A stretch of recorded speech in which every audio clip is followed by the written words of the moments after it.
Saya yang di Forum Kerukunan Umat Beragama dengan teman-teman Ahmadiyah, LDII, MTA, NU jelas, Muhammadiyah jelas, dan lain-lain, ini nggak ada masalah. Nah, itu sepanjang burung Garuda itu tidak diturunkan. Loh, kalau itu ya problem dong kan begitu. Salli ala nabiyyina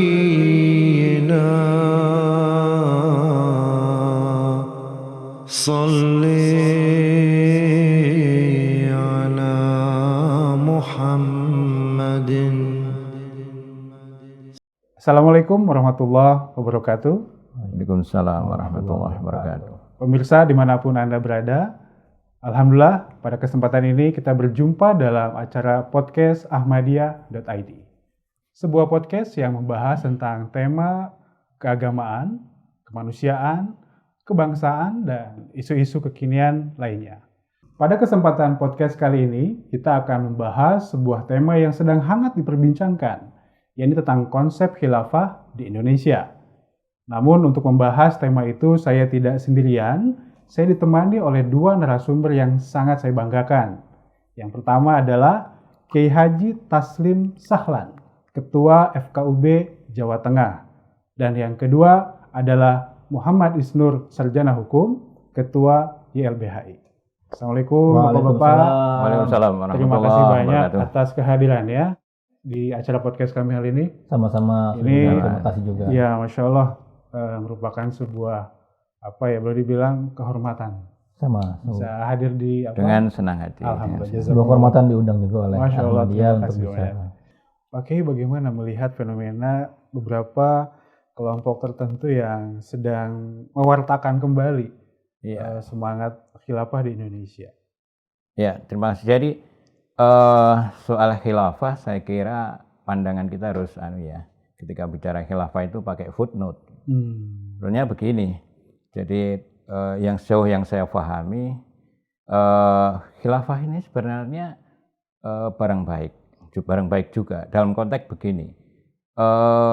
Bahwa untuk mensejahterakan umat, ekonomi, kemudian ketakwaan terhadap Allah Subhanahu wa taala itu di narasi khilafah itu kan ada. Iya, betul. Problemnya adalah khilafah ini harus dipotong dulu bahwa tidak boleh masuk ke Indonesia itu lalu mengganti Garuda Pancasila. Oh, ideologi negara. Ya, dengan ideologi negara dan lain. Jadi saya memahami ini yang kawan-kawan yang bermasalah itu khilafah dibawa seutuhnya.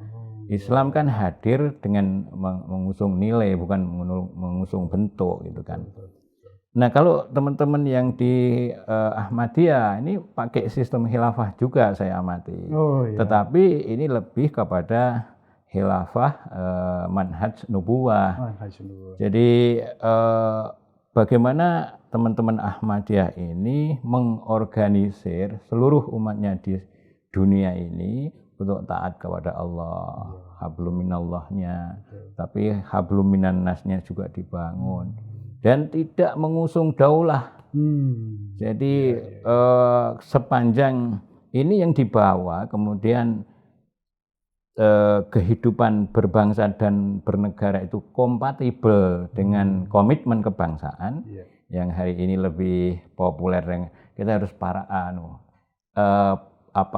presisinya itu harus persis dengan indikator moderasi beragama misalnya kan betul. Satu, ini komitmen kebangsaannya harus jelas, PBNU-nya harus jelas, Pancasila.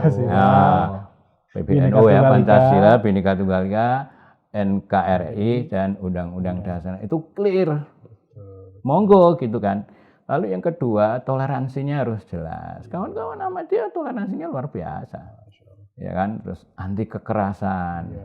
Jadi ya kita tetap mengabarkan kebenaran dengan cara-cara yang damai. Dan satu hal yang juga sangat menarik, teman-teman Ahmadiyah ini juga tidak alergi dengan local wisdom yang berkembang di Indonesia ini. Pergaulan saya dengan kawan-kawan itu fine-fine saja. Ini kan berarti nggak ada masalah kalau begini. Bagaimana beragama dengan baik. Dan dari hulu sampai hilir ini ternyata satu komando misalnya. Tapi dalam konteks merawat keberagamaan yang inklusif, keberagaman yang tidak eksklusif, keberagaman yang tidak bertabrakan dengan ideologi negara. Saya alhamdulillah Maulana sudah mengikuti pengajian-pengajian Ahmadiyah di berbagai negara lewat TV. Jadi lewat Muslim TV. belum keliling dunia tapi saya lewat channel-channel itu. Nggak ada yang berbahaya dengan PBNU kita, Pancasila, Bhinneka Tunggal Ika. Tidak ada, komitmen kebangsaannya jelas. Artinya Khilafah Ahmadiyah ramah lingkungan. Iya, nah, dalam istilahnya ramah lingkungan. Jadi bahasa Jawanya jangan gebiah uyah. Gitu kan. Jadi buktinya teman-teman kemarin yang dibubarkan itu namanya itu selama tidak berbelok ke syahwat politik. Nah, ini yang tidak kuat ini syahwat politik untuk mengganti ideologi negara. Ini urusan antum gitu kan. Tapi kalau membangun kerukunan, membangun harmoni, saya yang di Forum Kerukunan Umat Beragama dengan teman-teman Ahmadiyah, LDII, MTA, NU jelas, Muhammadiyah jelas, dan lain-lain, ini nggak ada masalah. Nah, itu sepanjang burung Garuda itu tidak diturunkan. Loh, kalau itu ya problem dong kan begitu. Saya kira ini yang harus kita jelaskan karena stigma terhadap khilafah jadi nggak proporsional hari ini. Saya harapkan kawan-kawan siapapun tokoh itu harus menjelaskan secara berimbang gitu kan. Sepanjang apapun namanya, mau ada namanya apalah silakan, tetapi kalau kita hidup di Indonesia ya kita harus kompatibel dengan komitmen kebangsaan. Kalau sudah enggak, ya ini perkaranya harus LBH ya. Memang ini menarik Kang ya, terutama dalam pandangan hukum ya, kajian hukum ya. Sekarang soalnya kan beberapa yang mengusung ini dan mewartakan itu secara terbuka, beberapa kan ditangkap, tokohnya juga ditangkap, bahkan dikategorikan makar. Itu gimana Kang secara pandangan hukumnya Kang? Pertama kita harus pahami dalam hukum itu ada dua hal. Hukum yang tertulis di peraturan kadang-kadang nggak nyambung dengan penegakan. Penegakan tergantung intensi, tergantung tanda kutip tekanan politik dan lain-lain gitu. Itu kenyataan lah di Indonesia gitu ya. Jadi nggak melulu penangkapan itu benar apa enggak gitu. Kadang-kadang banyak nggak benernya. Kriminalisasi di LBH banyak banget dampingi orang akhirnya diputus bebas karena orang nggak salah ditangkap. Nah ini juga sama, pertanyaan besarnya gini, pertanyaan besarnya 3 hal tentang konsep pemimpin agama dan keyakinan keagamaan. Itu kalau kita baca Undang-Undang 12 2005 misalnya tentang ratifikasi Kovenan Internasional Sipil Politik, pasal 29, 28E konstitusi itu kan jelas menjamin orang itu untuk beragama. Dan dalam beragama adalah tentang keyakinan memilih pemimpin keagamaannya. Pemimpin keagamaan ya. Itu adalah hak internum, hak internal dari organisasi. Jadi nggak boleh negara misalnya intervensi seperti dulu zaman HKBP. Ketika memilih Eporus diganti Pak Sayana Baban, negara nggak suka dipressure oleh negara, itu nggak bisa. Jadi kalau misalnya ada suatu organisasi mau memilih pemimpinnya dengan istilah namanya paus, pemimpin dengan istilah khalifah, dengan istilah imam, dengan istilah amir, dengan istilah apapun itu adalah hak dari masing-masing komunitas tersebut. Negara nggak boleh ganggu, negara cukup ngapain tugasnya ya diem. Negara diam saja, respect, negara menghormati. Kalau negara intervensi, jangan pakai nama khalifah, kalau nggak kami akui bisa organisasinya. Itu negara melanggar hak asasi manusia. Tapi yang kedua, dalam konteks keagamaan juga ada pembatasan. Negara bisa membatasi, Kang. Kapan? Saat melanggar undang-undang. Undang-undangnya kapan? Misalnya ketika ada organisasi itu menyerukan makar, hendak menggulingkan kekuasaan. Ada bentuk-bentuk serangan. Organisasi itu misalnya melakukan kekerasan, dipidana. Siapa dipidana? Yang menyerukan kekerasannya, yang melakukan penyerangannya. Dipidana orang-orang itu. Tapi kalau keyakinan nggak akan bisa diubah tuh. Mau dipenjara 10 tahun, mau disiksa ditimpakan batu dengan sangat berat di atas gurun pasir. Kalau keyakinan nggak bisa diubah. Tapi tindakan-tindakan manifest ya yang terlihat. Dia lemparin batu, dia bawa senjata mau kudeta gitu, nyerang-nyerang orang, itu negara bisa membatasi, bisa ngambil. Nah, hati-hati dalam perdagangan hukum seringkali karena tanda kutip ya, karena kepentingan politik, karena tanda kutip juga pressure dari atasan, karena jaga nama, tapi kemudian tidak adil dalam perdagangan hukum. Seringkali hukum dibuat seperti itu kejadiannya gitu. Nah, konteks Ahmadiyah saya melihat ada beberapa hal. Pertama, kalau tadi kepemimpinan selesai ya, tapi sejak kelahiran Indonesia, kalau kita baca sejarahnya, itu kan tokoh-tokoh Ahmadiyah terlibat, Kang, dalam perjuangan kemerdekaan. Kita tiap bendera dikibarkan saat memenangkan olahraga di pentas dunia, menyanyikan lagu Indonesia Raya. Penciptanya W.R. Supratman, yang itu adalah Ahmadiyah gitu. Jadi sejak awal Ahmadiyah embedded dengan kelahiran Indonesia. Jadi ya kalau kemudian dituduh sebagai mengganggu kebangsaan, mengganggu Pancasila, saya pikir sangat jauh, sangat jauh gitu ya. Dan dalam konteks keagamaan, ya itu kan pada akhirnya dia pemimpin spiritual. Pemimpin spiritual ya. Sebagaimana umat Katolik meyakini Paus di Roma, sama saya tidak ada masalah gitu. Sebagaimana misalnya pemimpin keagamaan meyakini ada Rais Suriah gitu ya. Itu kan juga tidak ada masalah gitu. Itu, nah yang bahaya adalah ketika misalnya konteksnya dia hendak mendirikan negara dengan melakukan makar, dengan melakukan serangan-serangan kira-kira yang hendak menjatuhkan. Itu ada pasalnya. KUHP. Jadi dibatasi dengan KUHP, nggak bisa. Itu namanya anslah, serangan untuk kudeta, menjatuhkan negara. Termasuk tadi yang kata Pak Kiai hendak mengganti ideologi. Gini, Pancasila. pada akhirnya itu pertarungan di ranah politik. Kita pernah pada suatu masa dialog tentang piagam Pancasila terjadi, Kiai, di 45. Itu ada istilahnya perdebatan soal agama, itu perdebatan di ruang-ruang politik. Itu sah-sah saja. Sah-sah saja. Tahun 59 sampai 65 dialog kembali tentang konstituante, apakah negaranya bagaimana, itu sah-sah saja. Ketika perubahan konstitusi di 1999-2002 ada kembali hendak mengajukan 7 kata secara ruang politik itu dimungkinkan. Ya, Anda masuk ke ranah ruang politik, masuk ke DPR MPR, ketika pengesahan misalnya atau perubahan konstitusi, silakan kontestasikan ide Anda di situ. Sejauh mana Anda punya kekuatan politik di situ. Dan dalam konteks Indonesiaan itu memang agak sangat berat. Artinya jika demikian kesempatannya masih ada untuk masa yang khilafah tadi. Gini loh. Kan beda dengan misalnya semua hal terkait kenegaraan itu dibincangkan di MPR. Sidang MPR. MPR bahkan bisa mengubah konstitusi.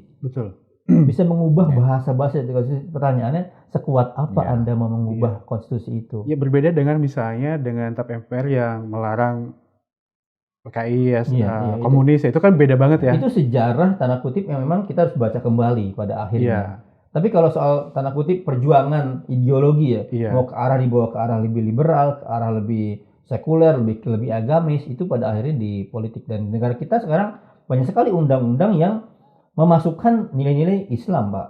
Undang-undang haji, undang-undang wakaf, undang-undang sangat banyak. Pertanyaannya, berubah nggak ideologi kita sebagai negara? Zakat. Saya tanya. Sekarang sudah sangat banyak pengafirmasi hukum agama, hukum syariat, hukum Islam dalam bernegara. Dan semua orang nggak bilang bahwa ini adalah negara Islam. Menarik. Undang-undang zakat ada juga. Pertanyaannya, kok negara tapi mengakui zakat dan diurus oleh negara? Ada Basnasnya gitu. Pendidikan Islam misalnya, ada Dirjen Pendidikan Islam di Kemenag. Itu kan berarti negara tanda kutip ya sudah separuh sebenarnya mengadopsi keyakinan. Kurang apa kan? Kurang apa kira-kira gitu. Nah, saya ke Pak Kiai sekarang. Terkait kampanye khilafah tadi ditengarai bahwa ini semacam keinginan dan cita-cita agar umat Islam bisa bangkit dan memiliki kemuliaan dalam bidang teknologi, dalam ekonomi, politik dan lain-lain. Jadi sehingga semangatnya nampaknya terus terjaga dan terus ada. Nah, Pak Kiai bagaimana melihat fenomena ini? Ya, saya kembali ke tadi ya, kalau perspektif hukumnya Kang Isnur tadi, saya begini, kembali ke tadi yang saya sampaikan bahwa Kalau kita mau bangkit, mau maju ekonomi kita, saintek kita mau maju, kita juga punya tokoh Profesor Habibie, almarhum dan seterusnya. Kurang apa misalnya Pak? Ruang-ruang itu kan sangat terbuka untuk umat apapun. Umat Islam terbuka, umat Kristen terbuka, dan seterusnya. Katolik, Hindu, Buddha, Konghucu, dan seterusnya. Jadi semua sangat terbuka, sepanjang memang kampanye itu tidak membawa bentuk negara yang berbeda dengan NKRI gitu kan. Pergumulannya ya rembukannya di majelis konstitusional tadi, dirembuk di situ kan begitu kan. Tapi kalau saya bicara hari ini kan, hari ini kesepakatan kita ini gitu loh. Jadi Negara Kesatuan Republik Indonesia ini ya hari ini kita final di situ. Kalau mau bergumul soal itu kan di majelis tadi. Tapi kan pertanyaan besarnya kan, loh ini kok pada mau mengganti di tengah jalan dan tidak ada rembukan kan begitu. Kita kesepakatan ini. Jadi kesepakatan di majelis tertinggi untuk membicarakan syahwat-syahwat politik itu kan. Tapi kalau di tengah jalan tiba-tiba saya mau ganti nih dengan ini. Ya nggak bener kan begitu. Itu kan yang disebut dengan makar kan. Kalau makar itu memang nggak enak. Yang enak itu makan. Harus makar itu bahaya. Kalau makan ayolah kita makan-makan, nggak usah makar-makar kan. Saya pengen tanya, konsep tanda kutip dalam Ahmadiyah, bagaimana menghormati negara gimana? Oh tentu. Gimana itu? Bagi Ahmadiyah sendiri, jadi saya ditanya Balik saya tanya nih. Mencintai negara, menghormati negara itu bagian dari iman kami. Sehingga tidak bisa, sudah mendarah daging, tidak bisa lepas. Tidak ada pikiran untuk mengganti ideologi, tidak ada pikiran atau syahwat politik tadi yang hendak merubah apapun dari kesepakatan yang sudah dibangun oleh bapak-bapak pendahulu kita. Jadi insya Allah memang pada satu titik Khilafah Ahmadiyah sangat friendly. Jadi khalifah itu hanya untuk keagamaan saja gitu, tidak sama sekali mengambil alih untuk jadi camat gitu kan, ambil menjadi bupati gitu, nggak ada gitu ya. Nggak ada, strukturnya pun nggak ada gitu ya. Tidak, kita mah dilatih untuk rajin tahajud. Rajin tadi sedekah ya. Jadi syahwat-syahwatnya syahwat spiritual ya. Nah, karena kan gini Kiai, ada struktur kelembagaan, tapi sebenarnya dia emang ada tentaranya gitu loh. Kayak misalnya NII, tapi ada TII-nya gitu kan. Itu kan kalau di Ahmadiyah ada ada nggak kayak begitu tentaranya atau pasukannya gitu? Yang ada pasukan tadi pengangkut sampah gitu ya. Saya tentara humanity force ngantar makan. Itu yang berbeda memang. Pada akhirnya berbeda, dia sangat fokus di keagamaan. Makanya tadi saya ketika mendengar beliau turun banjir bagi sembako, masya Allah. Ini tentara kami juga. Tentara. Nggak pakai pendaftar langsung turun. Ya kan gini kan dalam konteks keagamaan juga orang nggak bisa menghindari kata khalifah. Karena dia kata atau verb yang ada di kitab suci. Nah, makanya ini jangan sampai didistorsi gitu loh. Jadi jangan sampai terjadi stigma bahwa khilafah itu jelek gitu. Bukan itu konteksnya. Yang jelek itu karena mau menurunkan Garuda Pancasila itu. Tapi kalau nilai-nilai kekhalifahan, saya juga kena kan, saya juga khalifah di keluarga saya, gitu kan. Jadi saya pimpinan keluarga. Kalau enggak, saya enggak kena pasal ini ja'ilun fil ardi khalifah kan begitu. Jadi kita jangan terjebak dalam istilah Ya itu karena itu menjadi ini istilahnya logical fallacy ya kan, semua disamaratakan, menyebut khilafah menjadi anti negara, dituduh sebagai kadrun misalnya. Nah, itu yang kita hindari. Betul. Jadi ketika teman-teman Ahmadiyah bilang khalifah itu harus dicek apa yang dimaksud khalifah di situ. Dan kita tidak perlu alergi. Tidak perlu alergi dan jangan stigma, karena saya khawatir Kiai. Ketika ada stigma ke teman-teman ya, karena pernah kejadian di kelompok-kelompok keagamaan lain, pemahamannya hampir mirip bahwa ini adalah konteks keagamaan. Tapi kemudian dituduh makar gitu. Nah, saya khawatir suatu saat Ahmadiyah digituin juga gitu. Karena dengan menyebut istilah makar khalifah, khalifah sudah sangat tercemar bahasanya gitu ya, sudah sangat didistorsi sehingga ada upaya-upaya mengkriminalkan teman-teman gitu. Nah, tadi kan saya ada yang menarik dari Pak Kiai bahwa apa yang ada dalam Khilafah Ahmadiyah kompatibel dengan katakanlah indikator-indikator tentang itu ya Pak ya, moderasi beragama. Sepengalaman Kang Isnur lah gitu ya. Itu bagaimana kondisi, contohnya lah yang paling sederhana kan keterbukaan. Itu salah satu indikator tadi itu moderasi beragama itu keterbukaan. Sejauh mana Kang Isnur merasakan itu? Iya mungkin saya kalau dulu saya sejak awal saya bilang terbuka. Di 2002 itu teman-teman sudah terbuka itu. Cuma kan gini, ada momentum di mana kemudian represi begitu kuat. Kebencian begitu menyeruak gitu. Dan bagi teman-teman untuk bicara adalah hal yang kemudian potensial dianggap salah. Karena SKB. SKB kan sudah mengkonstruksi teman-teman ini adalah posisinya salah. Ya kan, sehingga tidak bisa berdakwah gitu. Nah, teman-teman yang mengklarifikasi itu menjadi repot. Jangan-jangan dituduh melanggar SKB, padahal dalam konteks tadi saya bilang, dalam konteks habitus pluralism itu ya kita harus berdialog, menggali, membaca gitu. Dan dengan segala semua ini ya, yang saya tahu webnya, tempat-tempatnya itu semua terbuka ya, nggak ada yang tertutup gitu. Cuma tergantung pertanyaannya mau datang apa enggak. Dan yang nggak kalah penting dalam indikator akademis, Kiai, seberapa banyak riset, disertasi, tesis tentang Ahmadiyah. Semakin banyak dia menulis, berarti semakin terbuka dia. Dan saya tahu banyak kawan-kawan yang menulis soal ini. Betul. Ada survei-survei setara aja 2 kali nulis buku soal Ahmadiyah kan. Dalam artian apa? Ahmadiyah sejak dalam niatnya memang pengen disampaikan terbuka, cuman takut aja kalau bicara kena SKB gitu. Jadi ya orang lain bicara sangat mudah padahal. Baik. Nah Pak Kiai, terkait tadi kan Pak Kiai mengatakan bahwa konsep khilafah yang saat ini kompatibel dengan negara Indonesia ini khilafah Ahmadiyah. Karena tadi kompatibel dengan 4 indikator tadi. Lantas menurut Pak Kiai tantangan ke depannya apa Pak? Iya, saya kira begini. Hari ini kita harus jujur ya, mengatakan bahwa khilafah itu harus dipahami secara utuh tadi. Ya kan. Konten khilafah itu ya kita misalnya studi tentang kebijakan Abu Bakar, kebijakan Umar dan lain sebagainya. Atau bahkan misalnya kawan-kawan Ahmadiyah ini menurut saya yang saya pahami itu justru kontennya itu mengusung momentum Madinah yang dengan Nabi yang dengan kebijakannya Piagam Madinah itu. Jadi urusan-urusan spiritual ilahiyah, urusan-urusan kemanusiaan dan lain sebagainya.